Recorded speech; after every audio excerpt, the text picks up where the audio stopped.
Hello. وہ اپنی سوچوں میں گم تھی جب اس کی آواز پر چونکی۔ ہائے، وہ بس اتنا ہی کہہ سکی۔ کیسی ہو آپ؟ میں اس دن بھی آپ سے بات نہ کر سکی، اس لیے آج سوچ کر آئی تھی۔ مسکرا کر اسے دیکھا جو اس کی بات پر حیرانگی سے دیکھتے بالکل چھوٹی سی بچی لگ رہی تھی۔ کیسی بات؟ یہی کہ اسلام آباد کیسا لگا؟ ہنستے ہوئے بولی۔ اچھا، پرسکون۔ اور یہاں کے لوگ؟ خاموش، بے حس۔ اس کی بات پر عدن نے حیرت سے اسے دیکھا۔ مذاق کر رہی ہوں، بس یہ جگہ، یہ شہر اجنبی ہے اور مجھے راس بھی نہیں آیا۔ ٹیبل کو گھرتے مسکرا کر بولی۔ دل لگانے کی بات ہے، ورنہ چین تو کہیں بھی نہیں دانین۔ اس کی بات پر وہ سر ہلا گئی۔ صحیح بات ہے، میرا دل نہیں لگا یہاں، اس لیے سوچا ہے اپنی فیملی کے پاس چلی جاؤں۔ لہجے میں ایک کانچ کی سی چبھن تھی جس سے عدن بشیر نہیں سمجھ پائی تھی۔ اور فیملی کہاں ہے؟ دانین نے چونک کر اسے دیکھا۔ کینیڈا، ابھی کچھ دن پہلے ہی شفٹ ہوئے ہیں بھائی۔ اپنی فیملی کے ذکر پر لبوں پر ہلکی سی مسکراہٹ آئی تھی۔ اور آپ کے گھر میں کون کون ہے؟ اس نے بھی اخلاق نبھایا۔ آخر کب سے وہ ہی سوال کر رہی تھی۔ میری فیملی میں بس ماما اور بابا ہیں جو آج نہیں آ سکے۔ ہنستے ہوئے بولی۔ تم دلہن کو جانتی ہو؟ ہاں، تھوڑا بہت۔ چلو میں ذرا مل لوں دلہن سے، ورنہ شکوے ہی کرتی رہے گی۔ اس کا ہاتھ پیار سے تھپک کر اٹھتی اسٹیج کی جانب بڑھ گئی تھی جہاں رش کافی کم ہو چکا تھا۔ سارے کزنس کے بعد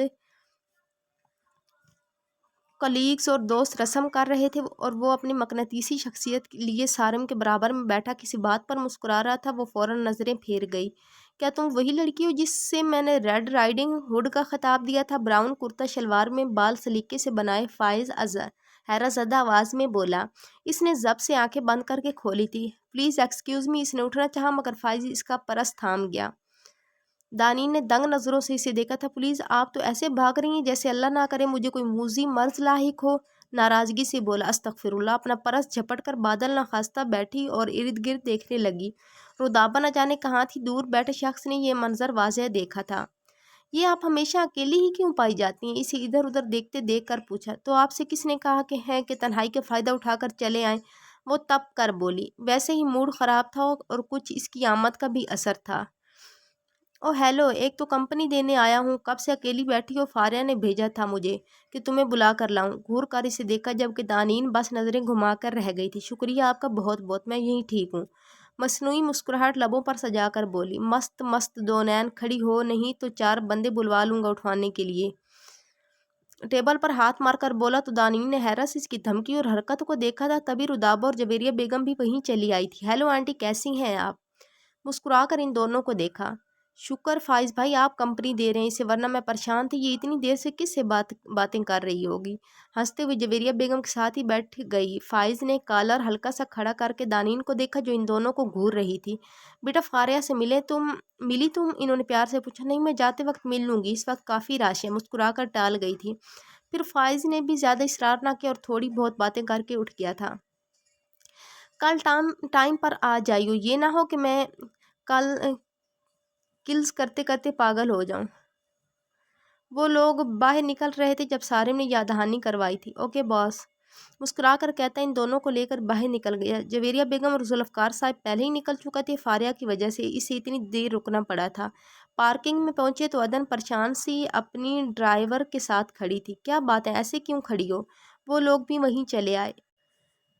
وہ کار میں کچھ مسئلہ ہو گیا ہے، بس وہی چیک کر رہا ہے ڈرائیور، اسے مطمئن کرنا چاہا۔ چلو آؤ میں چھوڑ دوں۔ اس طرح کب تک ویٹ کرو گی؟ اس کی بات پر دانین نے بس ایک نظر ان دونوں پر ڈالی تھی، پھر اگلے ہی لمحے خود پر لاتعلقی کا خول چڑھا گئی۔ نہیں، پرابلم ہوگی تم لوگوں کو، خواہ مخواہ میں ڈاکٹر حماد کو بلوا لیتی ہوں۔ اس نے منع کرنا چاہا۔ کیا ہوا عدن آپی، آپ ہمارے ساتھ ہی چلیں، ہم آپ کو گھر چھوڑ دیں گے۔ رودابہ بھی چپ نہ رہ سکی۔ بالاج نے مسکرا کر عدن کو دیکھا جو کندھے اچکاتی راضی ہو گئی تھی۔ دانین نے آتے وقت کی طرح خود ہی اپنے لیے پیچھے کی جگہ منتخب کی تھی۔ عدن بھی اسی کے ساتھ بیٹھ گئی جبکہ رودابہ آگے بیٹھی تھی۔ کار سٹارٹ کرنے سے پہلے بالاج کی بیک ویو مرر میں ایک غیر ارادی نگاہ اس پر اٹھی تھی جو پورے ماحول سے بالکل لاتعلق نظر آتی تھی۔ لب بھیجتا کار سٹارٹ کر گیا۔ پورے راستے عدن اور رودابہ باتوں میں لگی رہی تھی جبکہ وہ سر درد کا بہانہ کر کے خاموش بیٹھی تھی۔ ویسے بہت غلط بات ہے دانین، کراچی سے آئی ہیں، تم لوگوں کو اس سے اسلام آباد تو گھمانا چاہیے تھا، تبھی تو اس کا دل بھر گیا اس شہر سے۔ عدن نے گھور کر دونوں بہن بھائی کو دیکھا۔ رودابہ زور سے ہنسی تھی جبکہ وہ سختی سے لب بھیج گیا۔ یہ کراچی کی لڑکی ہیں عدن آپی، سے جگہ جگہ درجن بھر لوگ پسند ہیں، یہ پرسکون شہر اسی لیے پسند نہیں آیا۔ دانین کو گھورتے پھر ہنس پڑی۔ دانین اگر یہ بات ہے تو کینیڈا بھی آبادی کے لحاظ سے اتنا بڑا نہیں جو تم وہاں جانے کا سوچ رہی ہو۔ وہ مسکرا کر بولی۔ تبھی کار کے ٹائرز چرچرا کر رکے تھے۔ دانین کا دل دھک سے رہ گیا تھا۔ بس ایک نظر بیک ویو مرر میں ڈالی تھی مگر بالاج کی نظریں ونڈو سکرین پر تھی۔ کیا ہوا اچانک؟ عدن فکر مندی سے بولی۔ نتھنگ۔ اسٹیئرنگ پر گرفت مضبوط کرتا دوبارہ کار سٹارٹ کر گیا جبھی دو جیپیں مخالف سمت سے آ کر کار کا راستہ روک گئی۔ بالاج ایک دم الرٹ ہوا تھا۔ کار ریورس کرنی چاہیے مگر پیچھے بھی ایک جیپ کھڑی تھی۔ بھائی کون ہیں یہ لوگ؟ رودابا نے جیپ سے اترتے اسلحہ سے لیس آدمیوں کو دیکھ کر پوچھا۔ کون ہے یہ لوگ؟ بالاج ہمارا راستہ کیوں روکا انہوں نے؟ عدن کی حالت بھی اس سے مختلف نہ تھی جبکہ دانین بالکل زرد پڑ چکی تھی۔ ذہن میں چند گھنٹے پہلے آئی سنتو بائی کی کال پر کی گئی باتیں گونج رہی تھی۔ ہیلو، کیوں فون کیا ہے مجھے؟ گانوں کے شور سے نکل کر پرسکون گوشے میں آ گئی تھی۔ کیا مطلب بیٹا؟ میں کال نہیں کر سکتی آپ کو؟ لہجے میں مٹھاس گھول کر بولی۔ تم جیسی گھٹیا عورت کی ایک ایک بات جان گئی ہوں میں، سمجھ آئی؟ چیخ کر بولی۔ دوسری جانب چند پل خاموش رہی پھر ایک بےہودہ کینکا گونجا تھا۔ چل کمینی، تو جان ہی گئی ہے میرے بارے میں نفرت ہے مجھے تجھ جیسی مکروہ عورت سے جو عورت کے نام پر دھبا ہو۔ دانین کا بس نہیں چل رہا تھا۔ اس کا ریشہ ریشہ الگ کر دے، بند کر اپنی بکواس اور وہ ڈیٹا میرے حوالے کر دے نہیں تو حشر بگاڑ دوں گی تیرا۔ اس کی بات پر دھاڑ اٹھا۔ اس ڈیٹا کو تو میں کب کا ڈسٹروائے کر چکی۔ ڈھونڈ سکتی ہیں تو ڈھونڈ لے، طنزیہ لہجے میں کہتی سنتو بائی کو پاگل کر گئی تھی۔ میں جان سے مار دوں گی کمینی تجھے، دیکھ اب تیری ویڈیو بنے گی ان لونڈیوں کے بدلے۔ اس سے فحاش گالیاں بک رہی تھی مگر دانین کال کاٹ کر موبائل آف کر گئی۔ اس سے فاحشہ کو سننے کی ہمت نہ تھی اس میں مگر اسے نہیں معلوم تھا کہ وہ کس عذاب کو اپنے سر پر مسلط کر چکی ہیں۔ دانین، بالاج کی گرجدار آواز پر وہ ایک دم حال میں لوٹی۔ تمہاری بات ہوئی تھی اس عورت سے؟ سخت لہجے میں پوچھا کیونکہ ہیڈ کوارٹر سے سنتو بائی کی پاکستان آمد کی خبر مل چکی تھی۔ دانین نے سیم کر اسے دیکھا اور سر اس بات میں ہلا دیا۔ ڈیم اٹ، زور سے اسٹیئرنگ پر ہاتھ مار کر کسی کو میسج کر رہا تھا جبکہ عدن نے ناسمجھی سے یہ سب دیکھ رہی تھی۔ کیا کہا تھا اس نے؟ اس کے زرد پڑتے چہرے کو دیکھا۔ وہ ڈیٹا کا پوچھ رہی تھی۔ میں نے کہا وہ ڈسٹروائے کر دیا میں نے، سیم کر بولی۔ دل بری طرح دھڑک رہا تھا۔ بالاج کتنے ہی پل بے یقینی سے اسے دیکھتا رہ گیا۔ بہت جینیس ہیں آپ دانین، حسن طنز کرتا گن لوڈ کرنے لگا۔ وہ تینوں خوف سے کار کے چاروں طرف گن تانے آدمیوں کو دیکھ رہی تھی جب ایک نے بالاج کی طرف کا شیشہ بجایا۔ نہیں بھائی پلیز مت کھولیں اسے۔ شیشہ کھولتے دیکھ رودابا اس کا ہاتھ تھام گئی مگر اس نے اس کے ہاتھ پر اپنا ہاتھ رکھ کر تسلی دی اور شیشہ کھول دیا۔ کیا مسئلہ ہے؟ ہمارا راستہ کیوں روکا ہے؟ ناگواری سے بولا۔ جب تک یہ تینوں ساتھ تھی وہ کچھ نہیں کر سکتا تھا۔ دیکھ ہمیں بس یہ پیچھے بیٹھی لونڈیا چاہیے، شرافت سے اسے ہمارے حوالے کر دے۔ اسلحہ بردار کی بات پر عدن اور رودابا نے بے یقینی سے اسے پھر دانین کے لٹھے کی طرح سفید چہرے کو دیکھا جو بس ڈرائیونگ سیٹ پر بیٹھے بالاج کو دیکھ رہی تھی۔ کیا بکواس کر رہا ہے؟ ہاں ہو کون تم لوگ؟ وہ دھاڑ اٹھا۔ او زیادہ ہیرو بننا نا، یہی ساری گولیاں تجھ میں اتار دیں گے اور پھر ایک کی بجائے 3 لے کر جائیں گے۔ اس کے سینے پر گن رکھ کر تینوں پر نظر ڈالی۔ ان تینوں کی چیخیں نکل گئی تھی۔ ٹھیک ہے تم اس کو لے جاؤ اور ہمیں جانے دو۔ چند لمحے بعد بالاج کی آواز کار میں گونجی تھی۔ یہ کیا کہہ رہے تم لوگ پاگل ہو گئے ہو؟ عدن ایک دم ہوش میں آئی تھی۔ بھائی یہ کیا کہہ رہے ہیں آپ؟ وہ دونوں ہی سکتے کی کیفیت میں تھی جب ہی اس نے دانین کی سائیڈ کا لاک کھول کر ایک نظر اسے دیکھا جو پتھرائی ہوئی نظروں سے اسے دیکھ رہی تھی۔ کیا کچھ نہ تھا ان دو نین میں۔ وہ فوراً نظریں پھیر گیا۔ ایک اسلحہ بردار نے کہکا لگاتے جھٹکے سے کار کا دروازہ کھول کر اسے باہر کھینچا تھا۔ وہ دونوں چیخ پڑی تھی مگر دانین کے منہ سے ایک لفظ نہ نکلا تھا۔ بس ایک آنسو ٹوٹ کر دوپٹے کے ساتھ زمین پر گرا تھا۔ وہ اس آدمی کے ساتھ گھسیٹتی چلی جا رہی تھی۔ بالاج نے اپنی سرخ پڑتی آنکھوں کے ساتھ یہ منظر دیکھا تھا۔ ویری سیڈ یار، میں ایسا نہیں ہونے دوں گی۔ آپ ایسا کیسے کر سکتے ہیں بھائی؟ بیوی ہے وہ آپ کی۔ رودابا دروازہ کھولنے کے لیے پاگل ہوتی نم آنکھوں سے چیخ اٹھی تھی جبکہ پیچھے بیٹھی عدن جو پہلے ہی ساکت تھی اس کی بات پر پتھرائی نظروں سے اسے دیکھا۔ بیوی؟ بہت ہلکے سے اس کے لب ہلے تھے اور ایک آنسو ٹوٹ کر گال پر پھسل گیا۔ تبھی اس نے گاڑی سٹارٹ کر کے ریورس کی۔ پیچھے سے اب جیپ ہٹ چکی تھی۔ شش رودی، غور سے سنو میری بات۔ میں گاڑی سے جیسے ہی نکلوں تم نے ڈرائیونگ سیٹ سنبھالنی ہے اور بغیر رکے فل سپیڈ میں فوراً اس ایریا سے کار نکالنی ہے، سمجھ آئی؟ ڈیش بورڈ سے موبائل اٹھا کر اس کی حواس باختہ شکل دے کر بولا۔ ایک نظر ساکت بیٹھی عدن پر ڈالی اور چلتی کار سے جمپ لگا دی جس کی وجہ سے لڑک کر دور روڈ پر گرا تھا۔ وہ جیپیں ایک ایک کر کے نکل رہی تھی جب ہی بالاج نے دانین والی جیپ کے مضبوط ٹائر پر فائر کھول دی جبکہ دوسری جانب بھی فائر کھل چکی تھی۔ وہ فوراً روڈ کے اطراف بنے درخت میں چھپ کر تیزی سے آگے بڑھتا فائر کر رہا تھا۔ اس کتے نے ڈبل گیم کھیلا ہے ہمارے ساتھ، پکڑو سالے کو اور ان دونوں لونڈیوں کو بھی اٹھا لو۔ فائرنگ سے بچتا وہ آدمی فون پر اپنے ساتھی سے مخاطب تھا۔ اس کی بات پر سن بیٹھی دانین نے چونک کر اسے دیکھا جو ونڈو کی سائیڈ سے اپنے ساتھیوں کے ساتھ فائرنگ کر رہا تھا۔ تم نے مجھے اکیلا نہیں چھوڑا، دل کی دنیا میں ایک خوش کن احساس سرایت کر گیا۔ جیپ کے باہر نظر دوڑائی، سڑک کے دونوں طرف گھنا جنگل تھا اور اس کی رکھوالی کے لیے ایک آدمی کو کھڑا کیا ہوا تھا۔ جیپ میں ادھر ادھر نظریں دوڑائی، جب اس کی نظر ٹول باکس پر پڑی، اسے کھول کر چھوٹا سا ہتھوڑا نکالا اور مڑ کر اسے دیکھا۔ یا اللہ پلیز میری مدد کر۔ اپنے نم گال رگڑ کر تھوڑا آگے جھکی اور پوری قوت سے وہ ہتھوڑا اس کے سر پر دے مارا۔ وہ ایک دم درد سے کرا کر چیخا تھا۔ اس نے مڑ کر دیکھا، دو آدمی اس جانب دوڑتے ہوئے آ رہے تھے۔ بس اسی وقت دانین حسن جیپ سے کودی اور اندھا دھند جنگل کی طرف بھاگنے لگی۔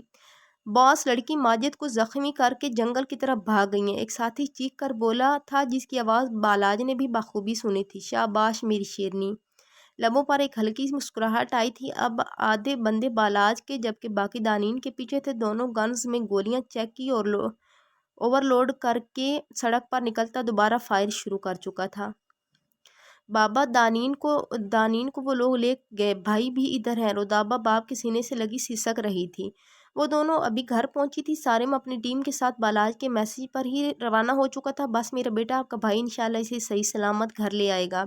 اس کے بالوں میں بوسہ دیتے محبت سے بولے۔ عدن کونے میں خاموش بیٹھی تھی، وہ تو بس اپنا وجود یہاں تک گھسیٹ کر لائی تھی۔ اس کی روح تو اسے سڑک پر کھینچ لی گئی تھی۔ کتنا مشکل تھا اپنی موت کا غم دوسروں سے چھپانا۔ وہ کس طرح اپنی ذات کو اکٹھا کر کے بیٹھی تھی، وہ یا اس کا رب جانتا تھا۔ بس عدن بیٹا پانی پی لو پلیز۔ جویریہ بیگم اس کی زرد پڑتی شکل دیکھ کر بولی۔ اس نے چونک کر سر اٹھایا۔ نہیں مجھے گھر جانا ہے، لرزتی آواز میں بس اتنا ہی کہہ سکی۔ انہوں نے فکر مندی سے اسے دیکھا، وہ فوزیہ کو کال کر کے بلوا چکی تھی۔ ہاں بیٹا میں نے بلوا لیا ہے، تم ریلیکس ہو جاؤ، سب ٹھیک ہو جائے گا۔ اس کا ہاتھ تھپک کر بولی۔ وہ خاموشی سے سر جھکا گئی تھی۔ تبھی حماد اور فوزیہ بیگم چلے آئے۔ عدن ٹھیک ہو نا میری بیٹی؟ دوڑتی ہوئی اس کے پاس آئی اور اپنے سینے سے لگا گئی۔ آخر کو ان کی اکلوتی اولاد تھی۔ ماما مجھے گھر لے چلیں۔ نم آنکھوں سے انہیں دیکھا۔ ڈاکٹر حماد بھی ساتھ ہی کھڑے تھے۔ کچھ اپ ڈیٹس آئی وہاں سے انکل؟ نہیں بیٹا، بالاج سے بھی رابطہ نہیں ہو پا رہا ابھی تک۔ جس روڈ پر یہ حادثہ پیش آیا تھا وہاں سے ابھی بس چند گنڈوں کی لاشیں ملی ہیں، جبکہ دانین اور اس کا کچھ پتہ نہیں۔ وہ تفصیلاً اسے بتا رہے تھے۔ ٹھیک ہے انکل، پلیز انفارم کرتے رہیے گا۔ مامی آپ عدن کو لے کر باہر آ جائیں۔ ڈاکٹر حماد نے اس کی زرد پڑتی شکل کو دیکھ کر بات مختصر کر دی تھی۔ پورا راستہ خاموشی سے کٹا تھا اور گھر آتے ہی بغیر کسی کی جانب دیکھے سیدھا اپنے کمرے میں چلی گئی تھی۔ اس وقت وہ بس تنہائی چاہتی تھی جس میں صرف وہ ہو اور اس کا اجڑا ہوا دل۔ وہ اندھیرے گھنے جنگل میں بھاگتے بھاگتے ہانپتی ہوئی ایک گھنے درخت کی آڑ میں ڈھیر ہو گئی۔ پاؤں میں درد کی ایک تیز لہر اٹھی تھی۔ بھاگتے ہوئے نہ جانے کہاں سے ٹکرایا تھا۔ اب انگوٹھے سے خون رس رہا تھا۔ 3 سے 4 آدمی کتوں کی طرح اس کو سونگھتے پھر رہے تھے۔ ڈھونڈ اس کمینی کو، نہیں تو کچا کھا جائے گی سنتو بائی ہمیں۔ آواز قریب سے ہی آئی تھی۔ اس نے ذرا سا سر نکال کر دیکھا، 2 آدمی اسی درخت کے پیچھے کھڑے تھے۔ وہ جلدی سے کھسک کر سائیڈ میں ہوئی مگر زخمی پاؤں پتھر سے ٹکرا گیا۔ آہ! اپنے منہ پر سختی سے ہاتھ جما کر اپنی سسکی روکی۔ تکلیف سے آنسو نکل پڑے تھے۔ او دیکھ، اس درخت کے پیچھے سے آواز آئی ہے، کوئی ہے وہاں۔ وہ لوگ فوراً اس کی طرف متوجہ ہوئے تھے۔ دانین کی وہیں سانس اٹک گئی۔ یا اللہ مدد کر، شدت سے اپنے رب سے دعا مانگی تھی۔ ان کے قدموں کی آہٹ بہت قریب سے آ رہی تھی۔ اس کی آنکھوں سے آنسو تیزی سے گرنے لگے۔ یا اللہ بالاج کو بھیج دے۔ اوئے وہاں کیا کر رہے ہو حرام خورو، ادھر آؤ، لونڈے کی جوتی ملی ہے بھائی کو۔ ایک ساتھی بھاگتا ہوا آیا تھا۔ ان دونوں کے قدم وہیں ٹھہر گئے۔ چلو یہاں سے پاس بلا رہے ہیں۔ اس آدمی کی آواز کے بعد ان کے قدم دور جاتے محسوس ہوئے تو اس نے ہلکا سا جھانک کر دیکھا، وہ لوگ اب وہاں نہیں تھے۔ سکون کا سانس خارج کرتی درخت سے ٹیک لگا گئی۔ پاؤں کی تکلیف سے اب پوری ٹانگ سن ہونے لگی تھی۔ کہاں ڈھونڈوں اس لڑکی کو اب؟ گھنے جنگل کی چاروں طرف نظر دوڑاتا اپنا سر تھام گیا۔ کافی دیر سے اسے ڈھونڈ رہا تھا۔ دانین گنڈوں کی موجودگی کی پرواہ کیے بغیر وہ دھاڑ اٹھا تھا۔ دانین کہاں ہو؟ تیز تیز چلتا ارد گرد اس کا وجود تلاش رہا تھا، مگر ہر طرف درخت اور جھاڑیاں تھی۔ دانین کو اپنے نام کی پکار محسوس ہوئی تو ایک دم چونک کر اٹھ بیٹھے، اسے لگا شاید اس کا وہم ہو۔ دانین! مگر اب اس کی بات غور سے سنا، آواز کافی دور سے آ رہی تھی۔ وہ ایک دم خوشی سے اٹھنے لگی، مگر پاؤں کی تکلیف نے اسے وہیں بٹھا دیا۔ آہ! میں یہاں ہوں! پاؤں پکڑ کر زور سے چیخی۔ بالاج میں یہاں ہوں! روتے ہوئے پوری جان لگا کر پکارا، تبھی کسی نے اس کے بالوں کو پیچھے سے دبوچ لیا۔ او ہو! تو بلبل یہاں چھپی بیٹھی ہے! الٹے ہاتھ کا تھپڑ مار کر اسے کھڑا کیا۔ اس کی چیخ نکل گئی۔ بالاج اس کی آواز پر فوراً متوجہ ہوا تھا۔ دانین تیزی سے آواز کی سمت بھاگا۔ چھوڑو مجھے! وہ لوگ تڑپتی ہوئی دانین کو گھسیٹتے ہوئے لے جا رہے تھے جب اچانک ہی کوئی جمپ لگا کر سامنے آیا تھا اور اپنا سر پوری طاقت سے ایک آدمی کے منہ پر دے مارا۔ وہ تڑپ کر دور ہوا۔ بالاج! دانین کے لبوں سے بس اتنا ہی نکلا تھا، آنکھوں میں تشکر کے آنسو بھر گئے۔ کمینے! تو مرا نہیں اب تک؟ دوسرے آدمی نے دانین کو پھینک کر اس پر اٹیک کیا، جسے اس نے بڑی آسانی سے ناکام بنا دیا اور چند ہی لمحوں میں دونوں کو مار مار کر ادھموا کر چکا تھا۔ آستین جھٹک کر دانین کے پاس آیا، جو آنکھوں میں آنسو لیے بیٹھی تھی۔ تم ٹھیک ہو؟ پیار سے اس کے گال پر ہاتھ رکھا، مگر وہ روتے نفی میں سر ہلا گئی۔ کیا ہوا ہے؟ بتاؤ مجھے۔ چہرے پر آئے بال کان کے پیچھے کیے، ہونٹ سے خون رس رہا تھا۔ بالاج نے سختی سے لب بھینچ لیے۔ میرا پاؤں میں درد ہو رہا ہے۔ روتے ہوئے پاؤں کی طرف اشارہ کیا۔ بالاج نے فوراً اس کا پاؤں دیکھا، جس کا انگوٹھا خون میں تر ہو رہا تھا۔ او نو! کیا کیا یہ تم نے؟ پاؤں پکڑ کر اس کا جائزہ لے رہا تھا۔ میں نے نہیں کیا۔ جب تم چلے گئے تھے مجھے چھوڑ کر، مجھے خود ہی بھاگنا پڑا، اس لیے لگی ہے۔ نم آنکھوں میں غصہ لیے اسے دیکھ کر بولی۔ میں نہیں گیا تھا، سمجھ آئی؟ جیب سے رومال نکال کر پہلے اس کے ہونٹ کا خون صاف کیا، پھر اسی سے اس کا انگوٹھا باندھنے لگا۔ کیا کر رہے ہو؟ تکلیف ہو رہی ہے؟ خفگی سے پاؤں دور کرنا چاہا۔ بس تھوڑا سا درد ہوگا، دانین تنگ مت کرو۔ گھور کر اس کا پاؤں پکڑا اور رومال لپیٹ دیا۔ ہم کیسے نکلیں گے یہاں سے؟ اس کے رومال لپیٹتے ہی اپنا پاؤں گھسیٹ لیا۔ اس وقت تو ناممکن ہے، صبح ہی کچھ ہو سکتا ہے۔ ایک گہری سانس بھر کر کھڑا ہو گیا۔ دانین نے ناسمجھی سے اسے دیکھا۔ اٹھو، یہاں نہیں بیٹھ سکتے، کسی محفوظ مقام پر جانا ہوگا۔ اس کے آگے اپنا مضبوط ہاتھ پھیلایا۔ دانین نے ایک نظر اس کے ہاتھ پر ڈالی، مگر نظر انداز کر کے خود کھڑی ہونے لگی۔ بالاج نے بازو لپیٹ کر اس کی جدوجہد دیکھی، جو درخت کا سہارا لے کر کھڑی ہو رہی تھی۔ اتنا وقت نہیں ہے میرے پاس، اور نہ ہی کسی جنگلی جانور کی خضاب بننے کا کوئی شوق ہے۔ اس کے قریب آ کر کمر میں ہاتھ ڈالا اور اس کا ایک بازو اپنی گردن میں ڈال دیا۔ میں خود چل سکتی ہوں، سمجھ آئی؟ اس کے ساتھ ساتھ چلتے تب کر بولی۔ ہاں، میں جانتا ہوں۔ جواب دیتے کوئی ڈھنگ کی جگہ دیکھ رہا تھا، پھر ایک گھنے درخت کے نیچے لے آیا۔ اس کو احتیاط سے بٹھا کر جگہ کا جائزہ لیتا خود بھی بیٹھ گیا۔ وہ فوراً فاصلے پر ہوئی تھی۔ کیا ہوا؟ بالاج نے اس کے کھسکنے پر حیرت سے دیکھا۔ وہ فوراً نفی میں سر ہلا گئی۔ کیوں بچایا مجھے، جبکہ خود حوالے کیا تھا تم نے روداب اور عدن کو بچانے کے لیے؟ چند پل کی خاموشی کے بعد سوکھے پتوں کو ایڑی کے نیچے مسلتے بہت تلخ لہجے میں بولی تھی۔ بالاج نے ایک نظر اسے دیکھا، وہ اسے نہیں دیکھ رہی تھی۔ بے وقوف لڑکی، جو کام تم کر چکی تھی اسے کسی طرح تو سدھارنا تھا نا؟ اس کی بے یقینی پر تپ اٹھا۔ اور تمہیں کیا لگتا ہے میں چھوڑ دیتا تمہیں ان لوگوں کے پاس؟ اس کا چہرہ اپنی جانب کر کے اس کے نین کٹوروں میں جھانکنے لگا، جو اسے کسی اور ہی دنیا میں لے جاتے تھے۔ وہ بغیر کسی پس و پیش کے سر اسبات میں ہلا گئی۔ ہاں، کیونکہ میں مصیبت ہوں تمہارے لیے، بس ایک، نم لہجے میں کہتی اپنی گرد بازو لپیٹتے رخ موڑ گئی۔ خوف ختم ہوا تو اب سردی کا احساس بھی ہونے لگا تھا۔ بالاج نے سختی سے اپنے لب بھینچ لیے۔ یہ وقت اس بے وقوف لڑکی کو سمجھانے کا نہیں تھا۔ ایک گھڑی سے نوازتا موبائل چیک کرنے لگا۔ یہاں سگنلز بھی نہیں آ رہے تھے کہ وہ کسی سے کانٹیکٹ کر لیتا۔ اوپر سے جگہ بھی خطرے سے خالی نہ تھی۔ اچانک ہی جنگلی کتوں کے بھونکنے کی آوازوں سے دانین نے چونک کر اسے دیکھا۔ یہ کیسی آوازیں ہیں؟ سہم کر اس کے تھوڑا قریب ہوئی۔ پارٹی کر رہے ہیں، اب تمہاری آمد کی وجہ سے کینسل تو نہیں کریں گے نا؟ تمسخرانہ لہجے میں بولتا سر درخت سے ٹکا کر آنکھیں بند کر گیا۔ دانین نے دانت پیس کر اسے دیکھا، تبھی دوبارہ کتوں کے بھونکنے کی آواز آئی تھی، اور اس بار کافی قریب سے آئی۔ وہ بالکل بالاج کے بازو سے چپک گئی۔ دیکھو، وہ قریب آ رہے ہیں۔ اسے ہلا کر متوجہ کیا۔ بالاج نے نیم واں آنکھوں سے اسے دیکھا۔ بھائی آؤ اسے لے جاؤ، اسے ویسے بھی مجھ پر یقین نہیں، تھوڑا زور سے بولا دانی نے نم آنکھیں لیے زور سے اس کے کندھے پر ہاتھ مارا۔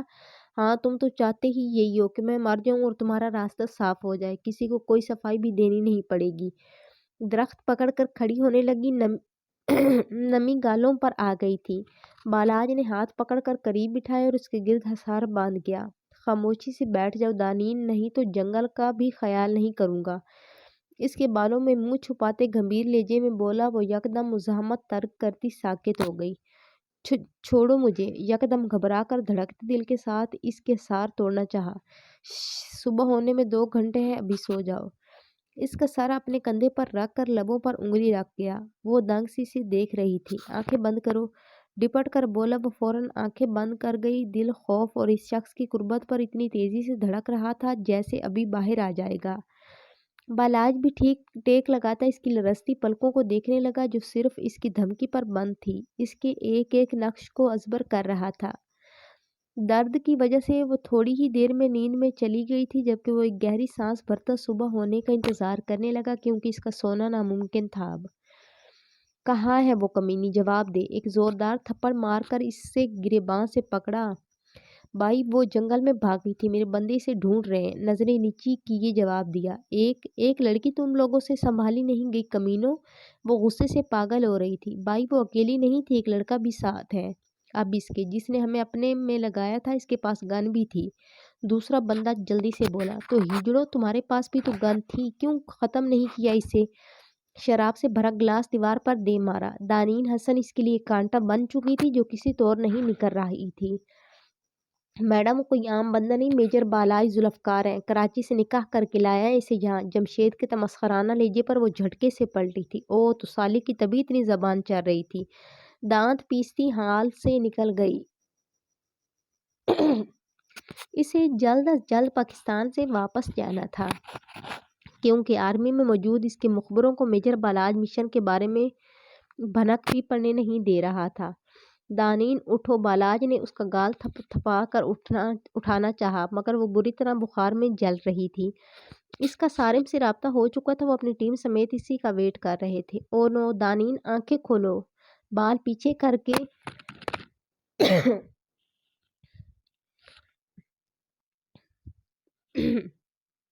بال پیچھے کر کے دھوپ کی تیز روشنی میں اس کے منموہنے چہرے کو دیکھنے لگا جو بخار کی وجہ سے ہلکا ہلکا سرخ ہو رہا تھا۔ وہ ذرا سا کسمسائی اور واپس اس کے کندھے میں سر دے دیا جس طرح پچھلی پوری رات سوئی تھی۔ بالاج کے لبوں پر ہلکی سی مسکراہٹ آئی تھی، پھر اسے باہوں میں اٹھاتا اٹھ کھڑا ہوا۔ اسے فوراً اس جنگل کو پار کرنا تھا، کیونکہ سنتو بائی اپنے مزید بندے یہاں بھیج سکتی تھی۔ تیزی سے قدم بڑھاتا جنگل سے باہر آیا تو سارم دوڑتا ہوا اس کے پاس آ گیا۔ باقی ساتھی بھی وہیں کھڑے تھے۔ کیا ہوا دانین کو، خیریت؟ سارم نے پریشانی سے اسے دیکھا۔ وہ سر ہلاتا کار کی جانب بڑھ گیا۔ بس ہلکی سی چوٹ ہے جس کی وجہ سے بخار چڑھ گیا ہے۔ کار کی پچھلی سیٹ پر احتیاط سے بٹھا کر سر سیٹ کی پشت سے ٹکا دیا۔ اور باقی ہنڈوں کا کیا بنا؟ اسے اس طرح بالاج کا دانین کی فکر کرنا اچھا لگا تھا۔ انہیں ٹھکانے لگا دیا ہے، اب ہمیں جلد از جلد یہاں سے نکل کر آگے کا پلان سیٹ کرنا ہے۔ سارم اس کی بات پر سر ہلاتا اپنی ٹیم کی جانب بڑھ گیا، جبکہ بالاج واپس کار میں بیٹھ گیا۔ دانین کا سر لڑک کر کندھے پر آ چکا تھا، اس نے اسے قریب کر کے اپنے حصار میں لے لیا۔ اتنے میں سارم بھی گاڑی میں آ کر بیٹھ چکا تھا۔ پچھلی سیٹ کے منظر پر ایک خوشگوار حیرت کا جھٹکا لگا تھا، مگر اس کے آثار چہرے پر آنے نہیں دیے تھے۔ ہاسپٹل چلیں؟ پہلے دانین کو لے کر کار اسٹارٹ کر کے بیک ویو میرر میں دیکھتے اس سے پوچھا۔ نہیں گھر چل، میں کر دوں گا گھر پر۔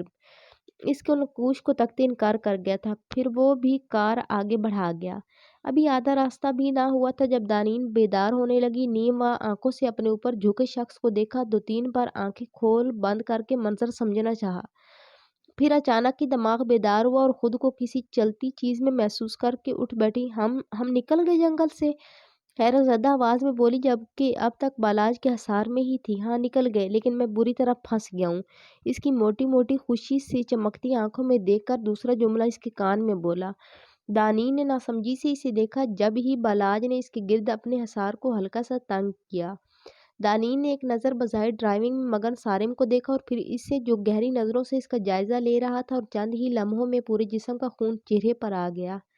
اس کا حصار توڑتی دور ہوئی اور ونڈو کی جانب رخ کر لیا۔ بال کانوں کے پیچھے اڑیستی شرم سے لب مسلسل کاٹ رہی تھی۔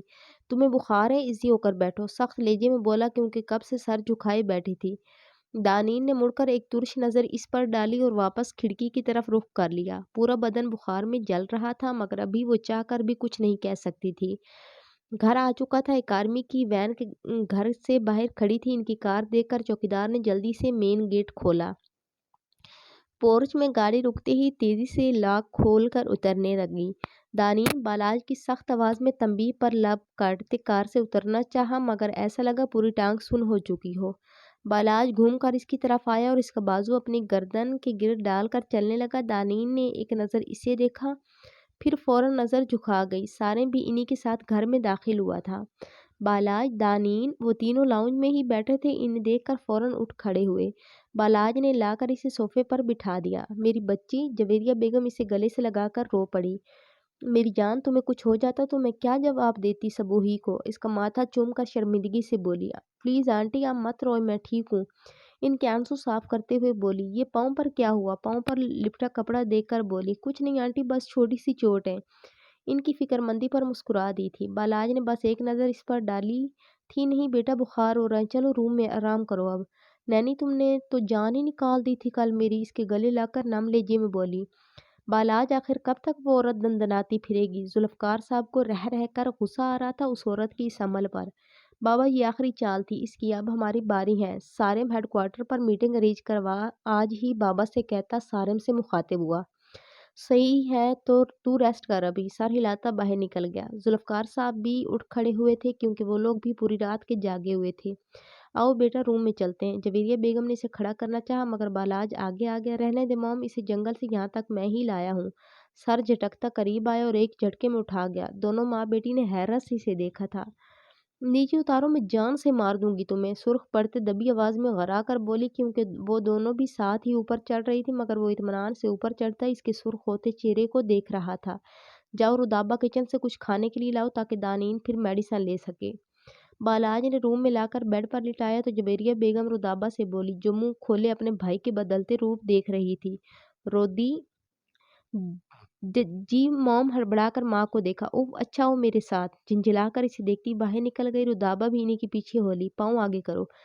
اسے کسی سوچ میں گم پاؤں پکڑے دیکھ اپنی جانب متوجہ کیا۔ آخر مسئلہ کیا ہے ہاں؟ اس کے بدلے رویے پر اسے آگ ہی لگ گئی تھی۔ وہ تمام حقیقت جانتی تھی لیکن اس کا ڈرامہ سمجھنے سے قاصر تھی۔ کیسا مسئلہ؟ اس کے پاؤں کو رومال کھولتے ایک آئی برو اچکا کر اسے دیکھا۔ تمہیں کیا لگتا ہے میں کچھ جانتی نہیں؟ سب سن چکی ہوں میں تمہاری اور آنٹی کی باتیں، اس لیے یہ ڈرامہ کرنے کی ضرورت نہیں آئی سمجھ؟ تب کر اپنا پاؤں گھسیٹنا چاہا۔ بالاج کے جبڑے سختی سے آپس میں جڑ گئے۔ پیر پر گرفت بھی مضبوط ہوئی تھی۔ تمہیں کیا؟ چلو دانین، جلدی سے ناشتہ کرو، پھر میڈیسن لینی ہے۔ جویریہ بیگم ناشتے کی ٹرے لے کر کمرے میں داخل ہوئی تو بالاج نے ایک تیز نظر دانین پر ڈالی اور لب بھینچ کر اس کے پاؤں کی ڈریسنگ کرنے لگا۔ بالاج بیٹا، آپ بھی جلدی سے فریش ہو جائیں۔ اپنے کڑیل جوان بیٹے کو دیکھتی مسکرا کر بولی جو کچھ بدلا بدلا لگ رہا تھا۔ موم، اسے اینٹی سیپٹک ٹیبلٹ بھی دے دیجیے گا ورنہ بخار تیز ہو جائے گا۔ ایک نظر اس کے بخار اور غصے سے سرخ پڑتے چہرے پر ڈالی اور الماری سے کپڑے نکال کر واش روم کی جانب بڑھ گیا۔ جویریہ بیگم نے ایک نظر دانین کو دیکھا جو سپاٹ چہرہ لیے ناشتے کی طرف متوجہ تھی مگر دونوں کے درمیان خاموشی وہ اچھی طرح محسوس کر چکی تھی۔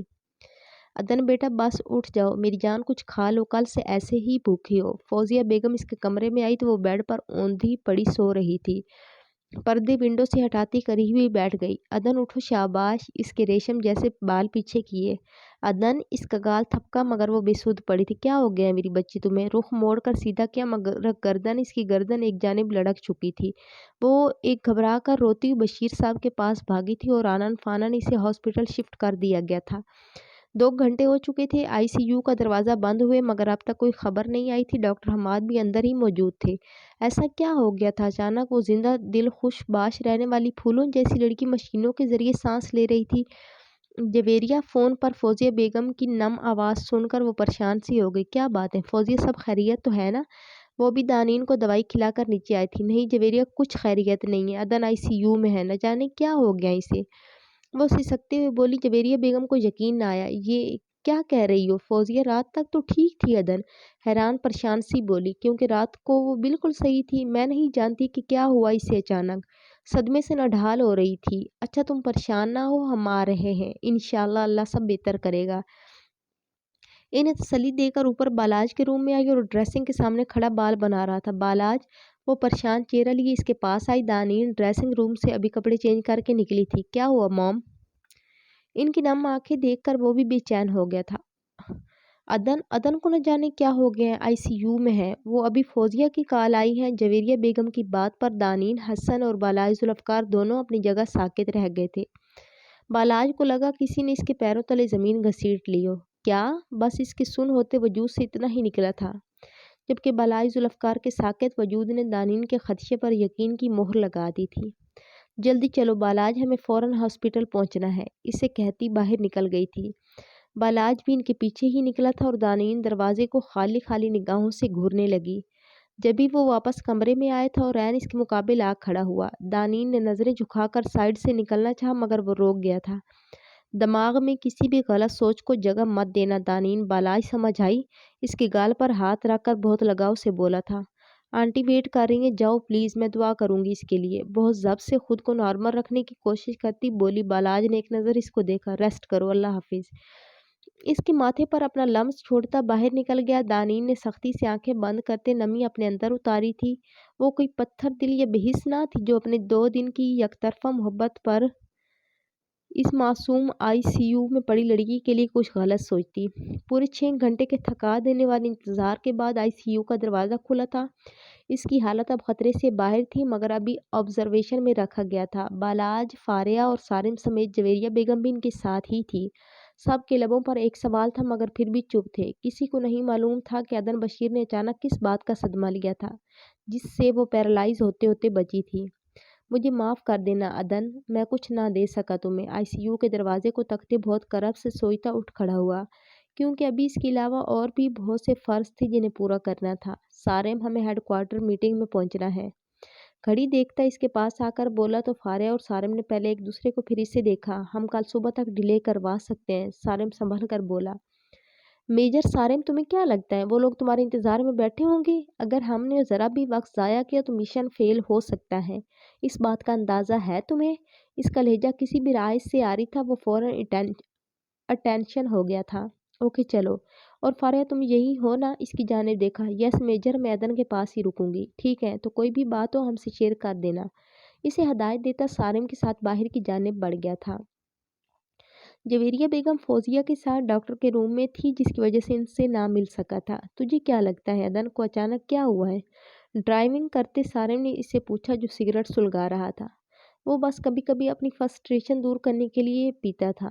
ایک لمحے کے لیے اس کا لائٹر جلاتا ہاتھ ساکت ہوا تھا مگر پھر اگلے ہی لمحے نارمل انداز میں کندھے اچکا گیا۔ میں نہیں جانتا، شاید کل والے حادثے کا صدمہ لیا ہو۔ اپنی جانب سے بہت مضبوط پوائنٹ اٹھایا تھا۔ سارم نے چہرہ اس کی جانب کرتے غور سے اس کو دیکھا۔ ہاں ہو سکتا ہے، ویسے بھی تیرا غم تو پالنے سے رہی۔ سر جھٹکتا ونڈو اسکرین کو دیکھنے لگا۔ بالاج نے ناگواری سے اسے دیکھا۔ کیوں؟ میں کوئی وعدہ توڑ کر بھاگا ہوں اس سے جو میرا غم پالے گی؟ اگر ایسا کرے گی تو سراسر حماقت ہوگی۔ اپنے اندر ایک لاوا پختہ محسوس کر رہا تھا۔ میں جانتا ہوں بالاج، اس میں تیرا کوئی قصور نہیں، مگر یہ عورت ذات بہت بھولی اور ناسمجھ ہوتی ہے، ہر چیز میں شدت پسند پائی جاتی ہے۔ وہ خاموشی سے سگریٹ پیتا رہا۔ اب دیکھ فاریہ ہماری شادی کینسل ہونے پر کیا ہنگامہ کرے، اس نے جان کر بات گھما دی۔ بالاج نے ایک ناگوار نظر اس پر ڈالی۔ اس سے تو نہیں مگر تجھ جیسے گھامر سے یہ توقع کی جا سکتی ہے۔ اس کی بات پر سارم نے گھور کر اسے دیکھا اور توجہ ڈرائیونگ پر مرکوز کر لی، کیونکہ اس سے کسی کام میں جیتنا ناممکن تھا خواہ وہ باتیں ہی کیوں نہ ہوں۔ ایک بوند برس، ایک اشک چھلک، خاموش نظر، کوئی بات تو کر، دل دکھتا ہے تو میرے دل پر ہاتھ تو رکھ، میں تیرے ہاتھ پہ دل رکھ دوں، دل درد بھرا جو اس کو چھوئے یہ اس سے ملے، ایک لفظ محبت بول ذرا، میں سارے لفظ تجھے دے دوں، دل درد سراب کو آب سے بھر، تو میرے خواب پہ آنکھ تو دھر، میں تیری آنکھ میں خواب بھروں، خاموش محبت بات تو کر، دل دکھتا ہے۔ رات کے 12 بج رہے تھے، پورا شہر اندھیرے اور خاموشی کی لپیٹ میں تھا۔ وہ ٹھنڈی ہواؤں سے لڑتی تیز بخار کے باوجود بالکنی میں کھڑی تھی۔ 1 گھنٹے پہلے عدن کو ہوش آ گیا تھا، یہ خبر بھی اس سے رودابا نے دی تھی۔ یا اللہ، تو نے میرے دل میں اس شخص کی محبت ڈالی ہی کیوں، جب پہلے ہی کوئی اسے دل میں بٹھائے بیٹھا تھا، لیکن میں جان کر تو اس کی زندگی میں نہیں آئی۔ اور اگر بالائی ذوالفقار کے دل میں عدن بشیر موجود ہے تو دانین حسن کہاں ہے اور یہاں اس کے گھر میں کیوں موجود ہیں؟ یہ سوال صبح سے نہ جانے کتنی بار خود سے کر چکی تھی، مگر جب ماتھے پر اس شخص کا لمس محسوس کرتی تو نئے سرے سے الجھ جاتی۔ کیا وہ ترس تھا جو اپنے لمس کی صورت اس کی جھولی میں ڈال گیا تھا؟ کیا اتنی ادنا تھی کہ وہ ایک سہارے کے لیے کسی کے در پر پڑی رہتی؟ آنکھوں سے گرم سیال نکلنے لگے جبھی ٹیبل پر پڑا اس کا فون بج اٹھا تھا۔ مڑ کر دیکھا، بھابھی کالنگ لکھا آ رہا تھا۔ اسے لگا کسی نے اس کے جلتے دل پر پھایا سا لگا دیا ہو۔ ہیلو، السلام علیکم، ہاتھ کی پوچھ سے آنسو رگڑتی مسکرا کر بولی۔ وعلیکم السلام میری جان، کیسی ہو؟ چہک کر بولی۔ بہت خوش، بہت اچھی، بہت پرسکون۔ کہتے کہتے آواز خود ہی مدھم پڑ گئی۔ ماشاءاللہ خوش رہو، مگر یہ آواز اتنی بھاری کیوں ہو رہی ہے؟ آئس کریم کھائی ہے نا؟ وہ خشمگین لہجے میں بولی۔ یہاں کا موسم آئس کریم جمانے والا ہو رہا ہے، بس اس لیے بیٹھ گئی شاید۔ اب اسے واقعی ٹھنڈ لگنے لگی تھی، شال کو اپنے گرد لپیٹتی جھولے میں آ کر بیٹھ گئی۔ کیا کر رہی تھی؟ کچھ بھی نہیں، فارغ بیٹھی ہوں، جھولے کی پوچھ سے سر ٹکا گئی۔ ویسے نینی، ماما پوچھ رہی تھی کہ بال تو کٹوا چکی ہوگی تم؟ ہنستے ہوئے بولی۔ وہ ایک گہری سانس بھر کر رہ گئی۔ اب انہیں کیا بتاتی کہ اسے بھی اب اپنے لمبے بال اچھے لگنے لگے تھے۔ نہیں، آج کل انہیں بھی سر چڑھایا ہوا ہے، موقع نہیں ملا کٹنگ کروانے کا۔ موبائل کان سے ہٹا کر دیکھا، بالاج کی کال آ رہی تھی۔ بھابھی میں بعد میں بات کرتی ہوں، دوسری کال آ رہی، عجلت میں بولی۔ چلو ٹھیک ہے، خیال رکھنا اپنا، اللہ حافظ۔ اسے خدا حافظ کر کے کال کٹ کی، ایک سانس کھینچ کر خود کو نارمل کرنے لگی۔ ہیلو، سپاٹ لہجے میں بولی۔ کس سے بات کر رہی تھی؟ کچھ احساس ہے کب سے کال کر رہا ہوں؟ وہ صحیح معنوں میں تپ اٹھا تھا، ابھی میٹنگ سے فارغ ہوا تھا، بھابھی سے بات کر رہی تھی، مجھے نہیں پتا تھا کہ تم کال کر رہے ہو۔ لہجہ ہینوز وہی تھا۔ وہ ایک گہری سانس بھر کر رہ گیا۔ ہم مشن پر نکل رہے، ماما کو بتا دینا۔ اس کا لہجہ بھی اکھڑا اکھڑا ہو گیا تھا۔ مگر تمہیں مل کر جانا چاہیے تھا ان سے۔ اس کا دل یکدم بے چین ہو گیا، ساری لاتعلقی کہیں جاس ہوئی تھی۔ نہیں، ارجنٹ نکلا ہے، بس ان سے کہنا دعا کریں۔ جب سب انہی سے کہنا ہے تو مجھے کال کرنے کی زحمت کیوں کی؟ ان کا فون نہیں لگ رہا تھا۔ اور ٹھیک، میں کہہ دوں گی، اللہ حافظ۔ نہیں، رکو۔ کیوں؟ مزید کوئی پیغام دینے ہیں؟ ہاں، کسی سے کہنا اتنی ٹھنڈ میں کھلی ہوا میں نہ بیٹھے، مزید بیمار ہو جائے گی۔ دانین کا دل بہت زور سے دھڑکا تھا۔ میں نہیں کہوں گی، نوکر نہیں ہوں میں تمہاری۔ کوئی بات نہیں، میں واپس آ کر سارے حساب برابر کر لوں گا۔ حساب کتاب میں پکے ہوتے تو کسی کا اتنا سخت امتحان نہ لیتے۔ عدن کی کیفیت ذہن میں آئی تو یکدم ہی بہت تلخ ہو گئی، بہت طنز کرنے لگی اور صحیح کی بیوی بنتی جا رہی ہو۔ غصہ مت دلاؤ، سمجھ آئی؟ اوکے، نہیں دلاتا۔ چلتا ہوں، انشاءاللہ اگر زندگی رہی تو روبرو بیٹھ کر شکوے سنوں گا۔ اس کے گھمیر لہجے پر دانین کو اپنی آنکھیں نم ہوتی محسوس ہوئی۔ چند لمحے اس طرح خاموشی کی نظر ہو گئی۔ اللہ حافظ، روندی ہوئی آواز میں کہتی کال منقطع کر کے پھوٹ پھوٹ کر رو پڑی۔ جون، تمہیں یہ دور مبارک دور غم ایام سے ہو۔ ایک پاگل لڑکی کو بھلا کر اب تو بڑے آرام سے ہو۔ ایک ادھوری انگڑائی کے مستقبل کا خون کیا تم نے، اس کا دل رکھایا، اس کے دل کا خون کیا۔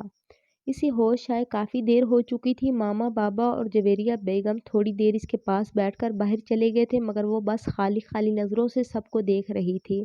ایسا محسوس ہو رہا تھا جیسے اندر سے سب خالی ہو چکا ہے، ایک ایسا ویران صحرا جس کے دور دور تک پانی کے ایک قطرے کی امید نہ ہو۔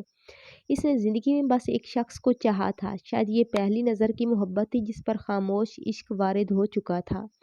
اس شخص کے عشق میں اتنا کھو گئی کہ یہ خوف بھی بھول گئی کہ وہ اس کی منزل ہے بھی یا نہیں، اسے وصل نصیب بھی ہوگا یا نہیں۔ اور آج وہ تہی داماں تھی، اس کا عشق نامراد ٹھہرا تھا، اور وہ چھوٹی سی لڑکی دانین حسن بغیر کسی جدوجہد، بغیر کسی لگن کے فاتح ٹھہری تھی۔ کتنی خوش قسمت تھی وہ۔ کچھ لوگ اللہ کے کتنے پسندیدہ ہوتے ہیں جنہیں وہ بغیر مانگے نواز دیتا ہے۔ دانین حسن کا شمار بھی انہی خوش قسمت لوگوں میں ہوتا تھا۔ اور عدن بشیر، وہ اللہ کے کیسے بندوں کی فہرست میں تھی؟ خود سے سوال کرتی سختی سے آنکھیں بند کر گئی۔ 2 آنسو چپکے سے اس کی کنپٹیوں میں جذب ہوئے تھے۔ عدن، ایک گمبھیر آواز اس کے بہت قریب سے ابھری تھی۔ آنکھیں کھول کر دیکھا تو ڈاکٹر حماد اپنی شاندار شخصیت لیے اس کے قریب ہی کھڑے تھے۔ کیسا فیل کر رہی ہو اب؟ چیئر کھسکا کر اس کے قریب ہی بیٹھ گئے۔ ٹھیک ہوں، مختصر جواب دیتی دوبارہ آنکھیں بند کر گئی۔ بھائی تم نے تو ہم سب کی جانیں نکال دی تھی، اس کی فائل چیک کرتے بولے، مگر وہ خاموش رہی۔ میں تو تمہیں کافی اسٹرانگ سمجھتا تھا، مسکرا کر کہتے اس کی نبض چیک کرنے لگا۔ مجھے بھی یہی غلط فہمی لاحق تھی اپنے بارے میں۔ ایک تلخ مسکراہٹ اس کے لبوں پر آئی تھی۔ ڈاکٹر حماد نے بہت غور سے اسے دیکھا۔ میں جس عدن کو جانتا ہوں وہ اتنے کمزور اعصاب کی مالک بالکل نہیں کہ اتنے سے حادثے پر ہاسپٹل پہنچ جائے۔ اتنا سا حادثہ، اس نے خود کلامی کے سے انداز میں کہا، مگر وہ سن چکے تھے۔ عدن کیا بات ہے، تم اسے شیئر کر سکتی ہو۔ اس کو بہت گہری نظروں سے دیکھ رہے تھے۔ بات کچھ اور تھی جو اب تک پس آئینہ تھی۔ Doctor Hammad I need some space please, please leave me alone, بہت منت سے بولی تھی۔ وہ چند لمحے اس کی آنکھوں میں موجود کرب کو دیکھتے رہے، پھر لب بھیج کر اٹھ کھڑے ہوئے۔ اوکے، ریسٹ کرو تم۔ ایک نظر اس پر ڈال کر کمرے سے نکل گئے۔ عدن نے ایک نظر دروازے کو دیکھا، پھر نڈھال سی ہو کر آنکھیں بند کر گئی۔ یہ اسلام آباد کی پہاڑیوں کے ویرانے میں قائم ایک عالیشان کوٹھی تھی، جس کے سیکنڈ فلور پر وہ سیٹھ مدثر کے ساتھ بیٹھی شراب اور شباب سے لطف اندوز ہو رہی تھی۔ کچھ بھی کہے تو سنتو، مگر اس چیونٹی نے تجھے تگنی کا ناچ نچا دیا، کہکا لگا کر بولا، جس سے اس کا پورا بد ڈھول وجود بھی ساتھ ہلا تھا۔ سنتو بائی نے ایک ناگوار نظر اس پر ڈالی۔ جب منہ کھولیو بکواس ہی کریو، تجھے کیا لگتا ہے ایک چیونٹی کی میرے سامنے کوئی اوقات ہے؟ چھپتی پھر رہی ہیں، تنفر سے کہتی سامنے رقص کرتی لڑکیوں کو دیکھنے لگی۔ کہاں چھپی؟ وہ میجر اسے کراچی سے یہاں لے آیا، تیرا مال تو اسے چھین لیا۔ اب تو یہ نہیں کہہ سکتی وہ بھی مزہ لے رہا تھا اسے آگ لگا کر۔ تو کیا سمجھتا ہے وہ مال چلا گیا تو کیا ہوا؟ اس شہر میں تتلیوں کی کمی تھوڑی ہے۔ اپنی ہی سوچ میں گم بولی۔ کیا مطلب؟ وہ حیرانگی سے اسے دیکھ رہا تھا۔ جا کر دیکھ، بیسمنٹ میں میلہ لگا ہے، جس سے آج اپنے ساتھ قطر لے کر جا رہی ہوں۔ وہاں کے شیخ تو ان کی تصویروں پر ہی مر مٹے ہیں۔ بےہودگی سے کہکا لگاتی چکن ونگز سے انصاف کرنے لگی۔ آج رات وہ اغوا شدہ لڑکیوں کو لے کر قطر روانہ ہو رہی تھی۔ تو نے مجھ سے یہ بات کیوں چھپائی؟ پہلے اس لونڈی کا لارا دیتی رہی جو میجر کی جھولی میں گر گئی، اور اب انہیں بھی لے جا کر جا رہی ہیں۔ سیٹھ کا منہ ہی بن گیا۔ اس کمینی کا تو وہ حال کروں گی، پناہ مانگے گی مجھ سے، زہریلے لہجے میں بولی۔ دانین حسن کی وجہ سے اس نے بہت نقصان اٹھایا تھا، جس سے وہ ایسے ہی جانے نہیں دے سکتی تھی۔ تبھی ایک آدمی حال میں تیزی سے داخل ہوا۔ بائی، ایک بہت بری خبر ہے۔ ہانپتا ہوا قریب آیا، اس نے ایک قہر برساتی نگاہ اس پر ڈالی۔ کیسی خبر؟ وہ آرمی کے بندوں نے گھیراؤ کر لیا ہے پوری کوٹھی کا، تھوک نگلتے بولا۔ سنتو بائی کو لگا کسی نے پیروں تلے زمین کھینچ لی ہو۔ ایسا ہی کچھ حال سیٹھ مدثر کا بھی ہوا تھا۔ کمینوں، یہ کیسا ممکن ہو سکتا ہے؟ اتنی خفیہ جگہ کی کیسے خبر ہو سکتی ہے ان لوگوں کو؟ دھاڑتی ہوئی اس کا گربان پکڑ گئی۔ بتا مجھے کیسے پتا چلا ان لوگوں کو؟ بھائی مجھے نہیں پتا، اس درندی کے جنون سے کانپتا ہوا بولا۔ جمشید کو بھیج۔ اسے دھکا دیتی کن پٹیاں مسلنے لگی، وہ تیزی سے وہاں سے نکلا تھا۔ سنتو کیا کریں گی اب ہم؟ سیٹھ مدثر خوف سے بولا۔ یس میڈم، آپ نے بلایا؟ وہ فوراً حاضر ہوا تھا۔ جمشید، کیسے پتا چلا ان کتوں کو اس ٹھکانے کا؟ کسی ناگن کی طرح پھنکاری تھی۔ میڈم ابھی اس بات کو چھوڑیں اور جان بچائیں، اپنی کوئی اور دوسرا راستہ ہے تو نکلنے کی کریں، وہ فکر مندی سے بولا۔ کیونکہ صرف سنتو بائی یا اس کے خاص آدمیوں کو ہی اس کوٹھی کے خفیہ راستوں کے بارے میں معلوم تھا۔ ہاں، جمشید صحیح کہہ رہا ہے، چل سنتو۔ سیٹھ مدثر نے بھی اس کی تائید کی۔ پھر وہ تینوں تیزی سے ہال سے نکل کر سنتو بائی کے کمرے کی جانب بڑھے تھے۔ جمشید اور سیٹھ نے ناسمجھی سے اسے دیکھا۔ باہر سے مسلسل گولیاں چلنے کی آواز آ رہی تھی۔ یہ ٹیبل ہٹاؤ تم دونوں۔ دروازہ بند کر کے کونے میں رکھی ٹیبل کی جانب اشارہ کیا۔ ان دونوں نے فوراً اس پر عمل کیا اور کارپیٹ ہٹایا تو ایک چوکور سا ڈھکن دیکھا۔ دیکھ کر سنتو بائی سمیت دونوں کے لبوں پر ایک کمینی سی مسکراہٹ بکھر گئی۔ بائی آپ دونوں نکلو، اتنے میں ان کتوں کو یہاں آنے سے روکتا ہوں۔ جمشید کی بات پر اس کے لبوں پر ایک متاثر کن مسکراہٹ آئی تھی۔ یہ چابیاں پکڑ اور لڑکیوں کو نکال کر پچھلی طرف کھڑی کالج وینز میں سوار کروا دے۔ اسے دوسرے بیسمنٹ کی چابیاں تھماتی نیچے تہہ خانے کی طرف جاتی سیڑھیاں اتر گئی تھی۔ دیکھ بھائی، میں صرف اپنے شوق پورے کرنے آتا تھا، ادھر اتنی سی بات کی اتنی بڑی سزا نہیں بھگتنا چاہتا۔ سیٹھ مدثر اندھیرے راستے میں اس کے ساتھ چلتا ہانپتا ہوا بولا۔ تو تجھے کیا لگ رہا ہے مجھے شوق ہے ان کے ہتھے چڑھنے کا؟ ایک بار نکل جانے دے یہاں سے، پھر دیکھ یہاں کی مخبری کرنے والے کا کیا حال کرتی ہوں، غراتے ہوئے بولی۔ اور ایک مضبوط لوہے کا دروازہ کھلا۔ سامنے ایک بڑا سا کمرہ تھا، جس کے کونے میں ایک اور لوہے کا دروازہ لگا تھا۔ یہ راستہ میں نے ایسے ہی خطروں کے پیش نظر بنوایا تھا۔ مسکرا کر سیٹھ کی بدحواس شکل دیکھی جو اب گہرے گہرے سانس لے رہا تھا۔ اور اگر خطرہ خود ہی اس راستے سے آ جائے تو کیا کرو گی سنتو بائی؟ ایک گرجدار آواز بیسمنٹ میں گونجی تھی۔ سنتو بائی نے مڑ کر دیکھا، کسی لمبا چوڑے شخص کا سایہ نظر آیا تھا۔ کون ہے بے؟ سامنے آ۔ فوراً خود کو سنبھالتی زور سے دھاڑی۔ ٹھیک ہے، مرنے سے پہلے تیری یہ خواہش بھی پوری کر دینی چاہیے۔ اس شخص کی آواز پر چھت میں لگا 100 واٹ کا بلب روشن ہوا تھا اور سنتو کو اپنا سانس رکتا ہوا محسوس ہوا۔ تیمور؟ ہاں، وہ تو فرضی کریکٹر تھا میم امارا کی طرح، تمسخرانہ انداز میں کہتا قریب آیا۔ کون ہے تو اور کیا چاہتا ہے؟ بس نہیں چاہ رہا تھا اسے ابھی اپنے ہاتھوں سے ختم کر دے۔ Good question. Major Balaji Zulfiqar کا نام تو سن چکی ہوگی اب تک۔ بس تیری جان چاہتا ہوں۔ سائیڈ میں پڑی چیئر پر بیٹھتا اطمینان سے بولا۔ 4 گن مین اس کے ارد گرد کھڑے تھے، باقی ممبرز لڑکیوں کو ڈھونڈ رہے تھے۔ او تو اس کو اپنے پروں میں چھپائے بیٹھا ہے، بےہودہ کہکا لگاتی بولی۔ بالاج کی آنکھوں میں خون اترنے لگا۔ قسم ہے مجھے اس کی اور باقی معصوم لڑکیوں کی عزت کی، تیری قبر اسی بیسمنٹ میں بناؤں گا۔ اس کی سرد آواز پر سنتو بائی کو اپنی ریڑھ کی ہڈی میں سنسنی دوڑتی محسوس ہوئی تھی، جبکہ سیٹھ دم سادھے کھڑا تھا۔ تو نے اگر مجھے ہاتھ بھی لگایا اور یہاں سے نکلنے نہ دیا تو وہ ساری لڑکیاں ماری جائیں گی، مگر تو ان کی لاشوں تک بھی نہیں پہنچ سکے گا۔ اس نے بھی اپنا آخری پتا پھینکا، مگر بالاج کے چہرے پر اطمینان ہنوز قائم تھا۔ ٹھیک ہے، اس کا بھی ابھی پتہ چل جائے گا۔ کیپٹن جنید؟ اس کی پکار پر کیپٹن جنید کمرے میں داخل ہوا تو سیٹھ اور سنتو بائی کو جیسے پورا کمرہ گھومتا محسوس ہوا۔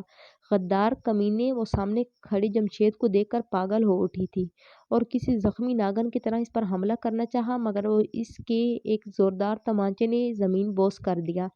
ساری اس جیسے عورت کے نام پر دھبے کو عبرت کا نشانہ بنا دے آج۔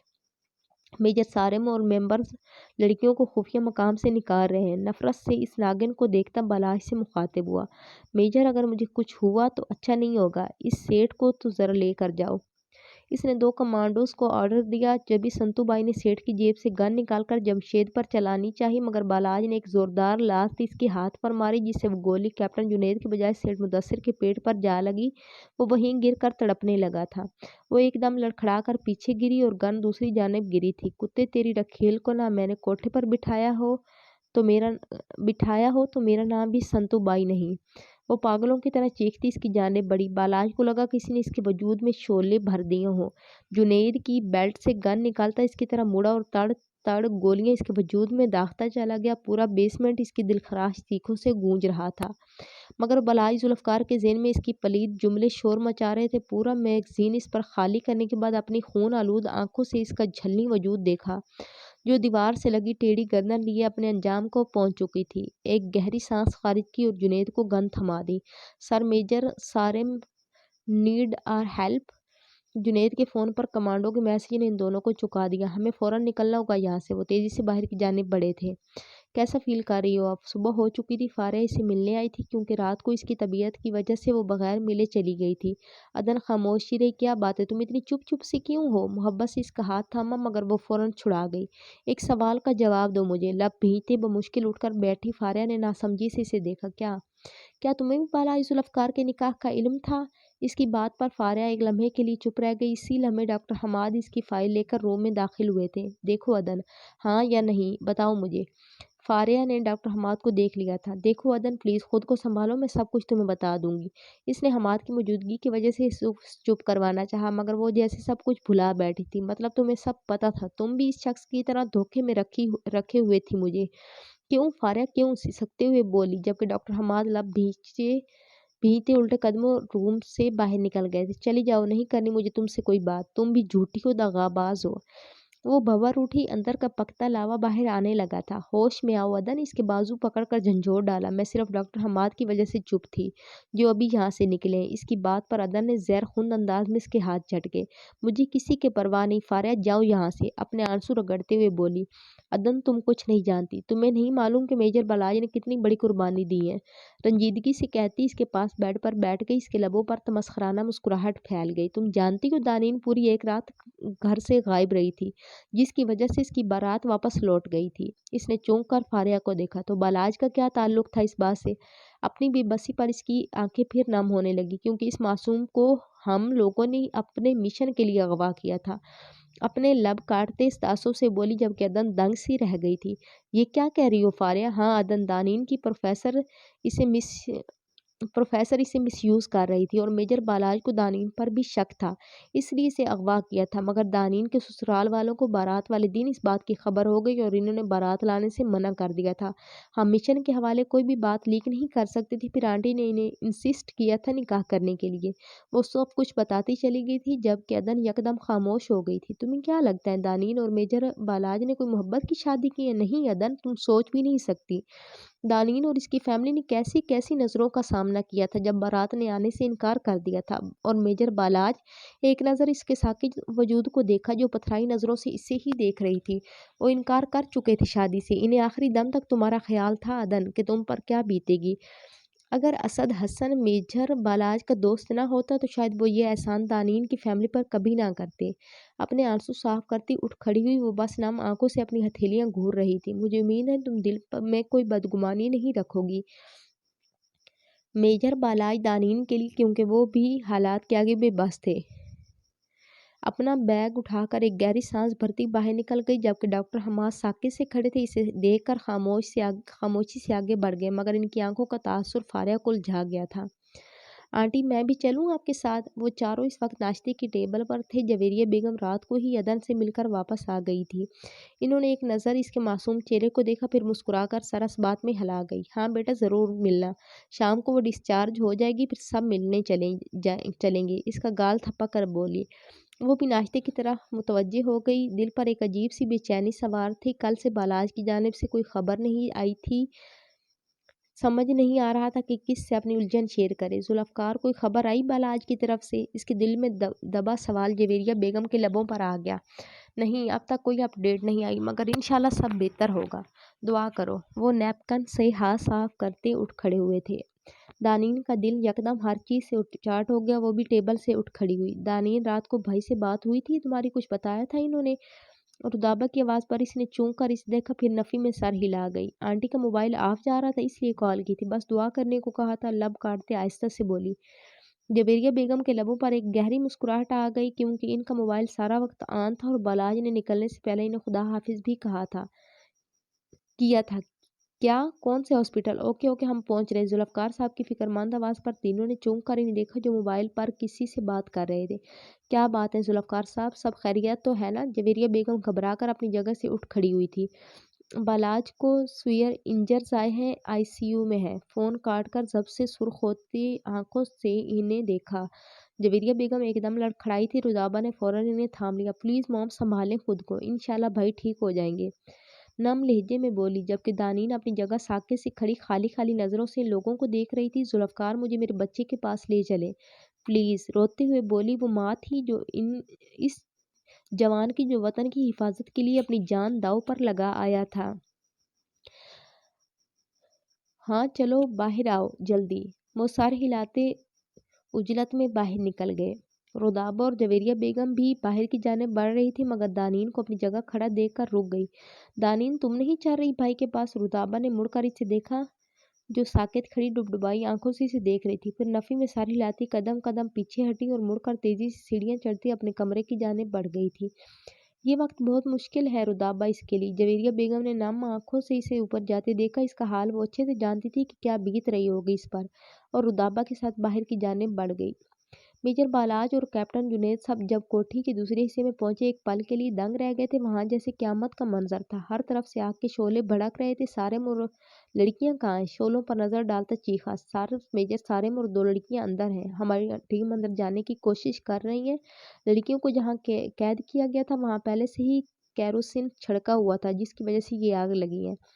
کیپٹن باسط تیزی سے اس کے قریب آیا۔ باقی فوج آگ بجھانے میں مصروف عمل تھی۔ ابھی اس کی بات مکمل بھی نہ ہوئی تھی جب بالاج تیزی سے آگ میں جھلستے حال نما کمرے کی طرف بڑھ گیا۔ پیچھے سے اس کے ساتھیوں کی آوازیں آ رہی تھیں مگر اس وقت ذہن میں سارم اور وہ معصوم لڑکیاں تھیں۔ ایک کمرے کے دروازے کو لات مار کر کھولا۔ اندر کسی کی چیخوں کی آوازیں گونج رہی تھی۔ وہ کھانستا ہوا اندر داخل ہوا، دوسری جانب سے چہرے اور کپڑوں پر جگہ جگہ کالے لگا سارم ایک بے ہوش لڑکی کو لے کر آ رہا تھا۔ سارم وہ تیزی سے اس کے قریب آیا۔ بالاج وہاں ایک بچی ہے، اسے بچا، وہ مر جائے گی۔ وہ بری طرح ہانپ رہا تھا۔ تو باہر نکل، میں لا رہا ہوں اسے۔ اس کی پیٹھ تھپک کر تیزی سے اس کے کمرے کی جانب بڑھا۔ چاروں جانب دھواں اور شعلے تھے۔ بچاؤ! اس نے آواز کے تاکوں میں دیکھا تو ایک 13-14 سالہ معصوم بچی بیڈ کی سائڈ ٹیبل کے پیچھے چھپی چھوٹا سا ڈنڈا پکڑے رو رہی تھی۔ انکل مجھے بچائیں! روتے ہوئے اسے پکارا۔ ان دونوں کے بیچ چلتا ہوا الماری کا دروازہ حائل تھا۔ میں آ رہا ہوں بیٹا، ڈونٹ وری! اسے تسلی دیتا ادھر ادھر دیکھ کر کوئی چیز ڈھونڈنے لگا۔ بیڈ کی چادر کھینچ کر اتاری اور جمپ لگاتا اس تک آیا اور چادر میں اس کے پورے وجود کو چھپا دیا۔ کچھ بھی ہو جائے آنکھیں نہیں کھولنی، اوکے؟ اسے پیار سے سمجھا کر گود میں اٹھاتا باہر کی جانب بڑھنے لگا۔ جبھی الماری کا دوسرا دروازہ بھی ٹوٹ کر گرا تھا، وہ ایک دم پیچھے ہوا اور پوری طاقت لگا کر دروازے پر لات رسید کی۔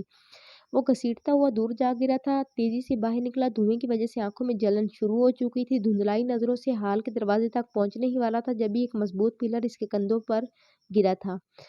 پورے وجود میں درد کی ایک تیز لہر اٹھی تھی۔ لبوں کو سختی سے آپس میں بھینچا۔ اس کی درد بھری کراہ پر سارم سمیت باقی ساتھی بھی ہال میں پہنچ گئے تھے۔ بالائی تیزی سے اس کی جانب بڑھے اور بچی کو اسے لے کر باقی ساتھیوں نے پلر اس کی پوچھ سے ہٹایا، مگر اسی پل وہ دھڑام سے منہ کے بل زمین بوس ہو گیا تھا۔ سارم کیسے ہوا یہ سب؟ ذوالفقار صاحب تیزی سے اس کی جانب بڑھے۔ وہ ابھی ہاسپٹل پہنچے تھے۔ سارم بھی اپنی ڈریسنگ کروا کر فاریہ کے ساتھ ہی بیٹھا تھا۔ لڑکیوں کو ریسکیو کرتے ہوئے بالاج کے کندھوں پر پلر گرا تھا، مگر ڈاکٹرز اپنا کام کر رہے ہیں، انشاءاللہ وہ ٹھیک ہو جائے گا، انہیں تسلی دیتا بولا۔ جویریہ بیگم ایک بار پھر رو پڑی تھی۔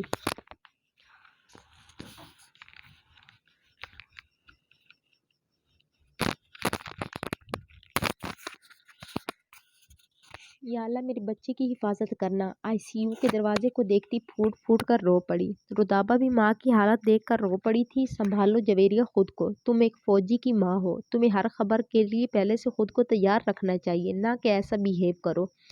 ان کے برابر میں بیٹھتے مضبوط لہجے میں بولے تھے، مگر وہ ایک ممتا کے دل کو کیسے سمجھاتے۔ اسی وقت آئی سی یو کا دروازہ کھلا تھا۔ وہ سب تیزی سے ڈاکٹر کی جانب بڑھے۔ ڈاکٹر میرا بیٹا کیسا ہے؟ ذوالفقار صاحب نے بے تابی سے پوچھا۔ الحمدللہ major Balaj is fine now. کچھ گھنٹوں میں انہیں ہوش آ جائے گا تو ہم انہیں روم میں شفٹ کر دیں گے۔ ان کے کندھے انجرڈ ہوئے ہیں، انشاءاللہ جو چند دن میں ہیل ہو جائیں گے۔ ڈاکٹر نے مسکرا کر خوشخبری دی اور نرس کے ساتھ آگے بڑھ گئے۔ سب نے نم آنکھوں سے اپنے رب کا شکر ادا کیا تھا جس نے بغیر کسی نقصان کے ان کے بیٹے کی جان بچائی تھی۔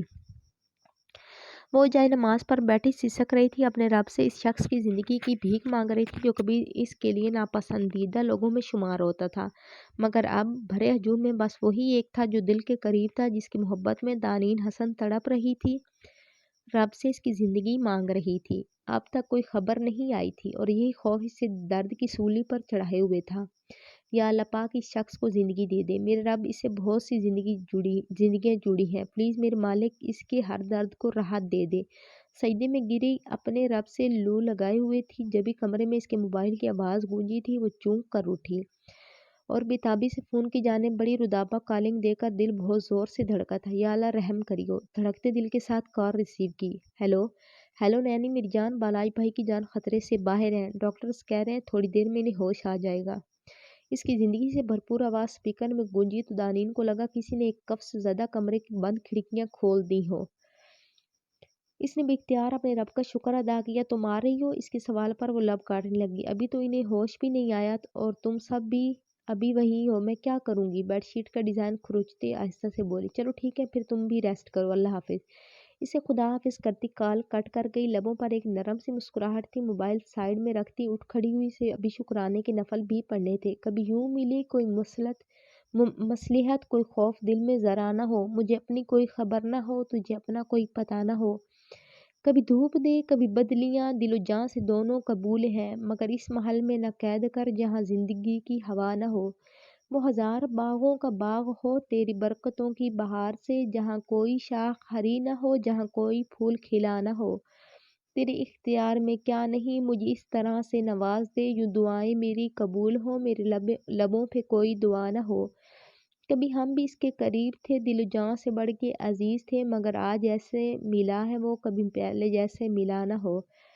اس کی آنکھ کھلی تو پہلی نظر سامنے نماز کا دوپٹہ باندھے ورد کرتی جویریہ بیگم پر پڑی تھی۔ بالاج میری جان، اسے آنکھیں کھولتا دیکھ فوراً قریب آ گئی۔ موم ہلکا سا مسکرا کر نیم آنکھوں سے انہیں دیکھا۔ میرا شیر دل بیٹا، اس کا ماتھا چوم کر پیار سے بولی۔ رودابہ اور ذوالفقار صاحب بھی اسی وقت کمرے میں داخل ہوئے تھے۔ بھائی، وہ تیزی سے اس کے قریب آئی تھی، آرام سے رو دی۔ ذوالفقار صاحب ہنس کر بولے، جو پرجوش انداز میں اس کے گلے لگی تھی، آپ نے تو ڈرا ہی دیا تھا ہم سب کو۔ آپ کو پتہ ہے کتنی کیلریز برن ہوئی ہیں آج آپ کے چکر میں پوری فیملی کی، الگ ہوتے سے گھورا۔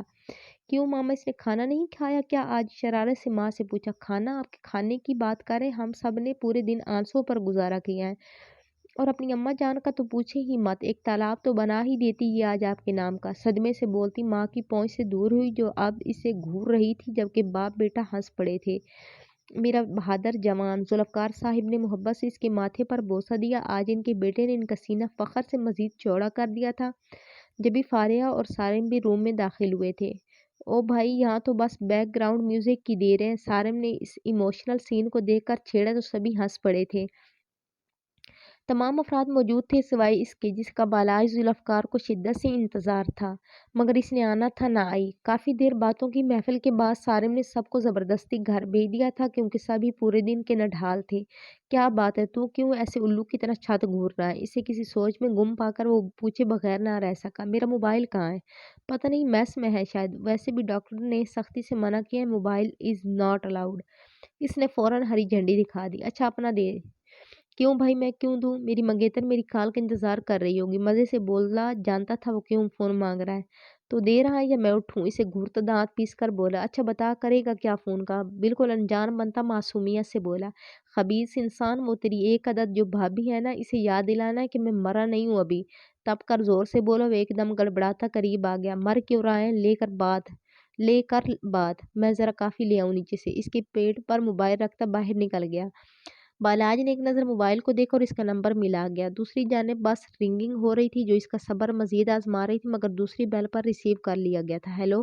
اس کی نیند سے بھری خمار آلود آواز نے بالاج ذوالفقار کے دل کو مزید بے قرار کر دیا تھا۔ کچھ احساس ہے؟ شور ہاسپٹل میں پڑا ہے اور تم نیندیں پوری کر رہی ہو؟ اس کی تپی ہوئی آواز پر دانین حسن کی نیند پھک سے اڑی تھی۔ کون؟ گھبرا کر اٹھ بیٹھی۔ اس کی ابھی تھوڑی دیر پہلے ہی آنکھ لگی تھی، جس کی نیندیں اڑا کر اس کے کمرے میں مزے سے نیندیں پوری کر رہی ہو، اسی سے پوچھ رہی ہو کون؟ بہت دل نشین انداز میں بولا۔ دانین کا دل بہت زور سے دھڑکا تھا۔ اب تک کیوں جاگ رہے ہو؟ خود کو سنبھالتے وال کلاک میں ٹائم دیکھا، جو 2 بجا رہی تھی۔ ہاں، یہی تو دکھ ہے کہ کیوں جاگ رہا ہوں، جبکہ جاگنے کا سامان تو میرے خالی کمرے میں رکھا ہے۔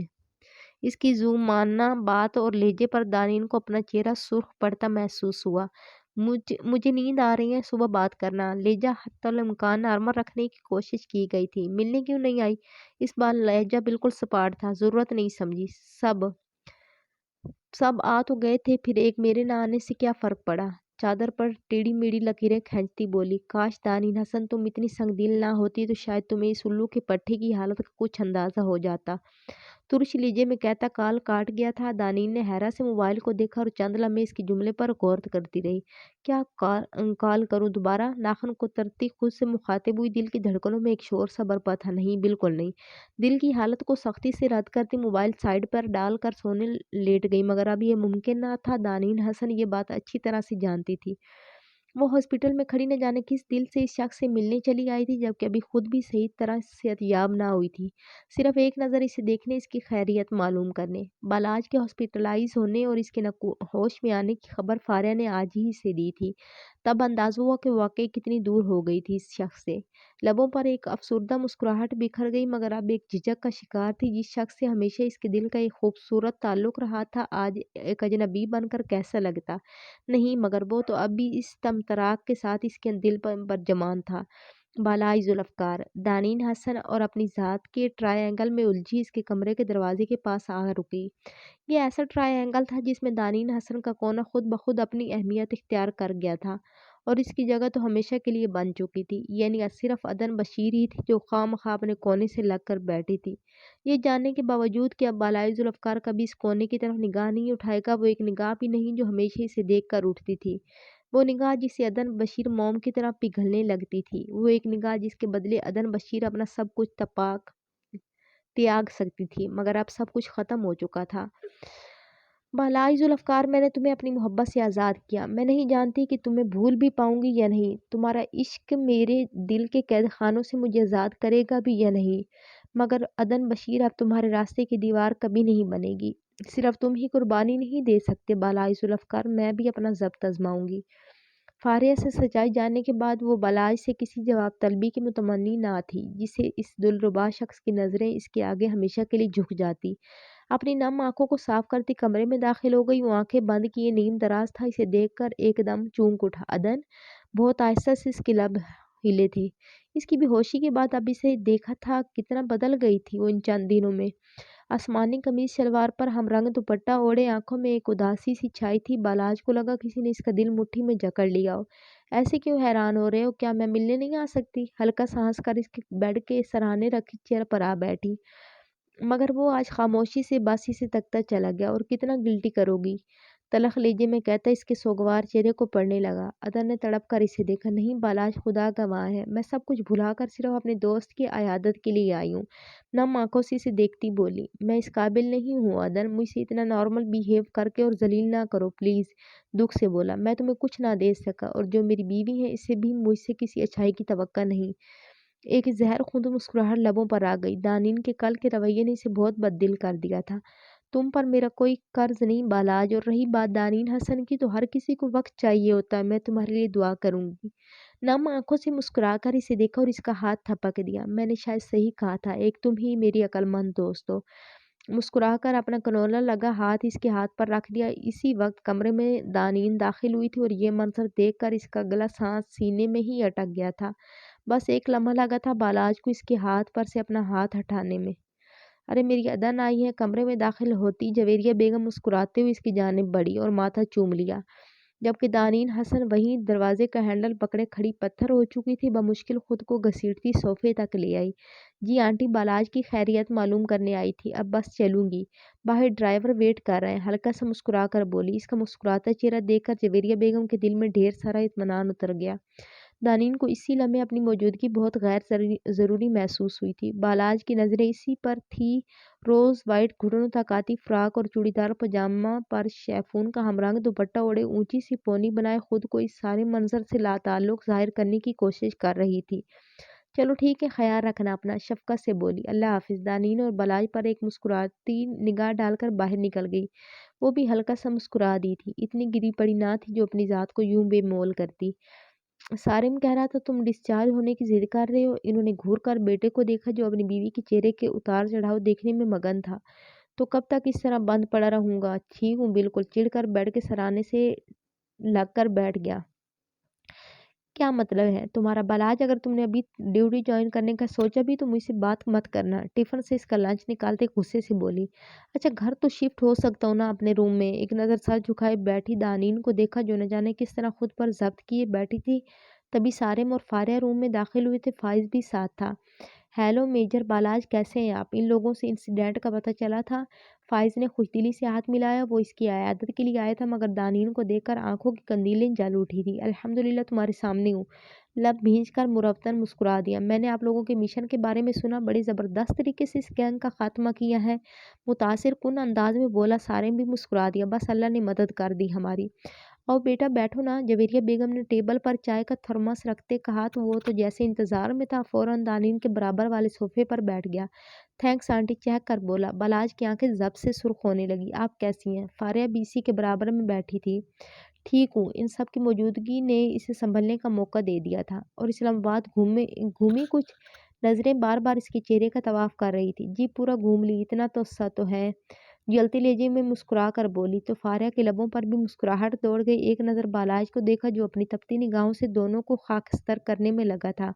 ہاتھ میں موجود گلاس پر گرفت یکدم ہی مضبوط ہوئی تھی اور ایک چھناکے کی آواز سے ہاتھ میں ہی ٹوٹ گیا۔ سب نے چونک کر اسے دیکھا۔ یہ کیا کیا تو نے؟ سارم تیزی سے قریب آیا، پورا ہاتھ خونم خون ہو چکا تھا۔ جویریہ بیگم بھی پریشان ہو اٹھی تھی۔ بیٹا کیسے ہو گیا یہ؟ فاریہ، نرس کو بلاؤ جلدی، ٹیشو سے خون صاف کرتی گھبرا کر بولی۔ کچھ نہیں ہوا موم، بس بے دھیانی میں ٹوٹ گیا۔ نظریں اب بھی اسی پر تھی، وہ بھی حیران سی اس کے ہاتھ کو دیکھ رہی تھی، مگر قریب آنے کی کوشش نہ کی تھی۔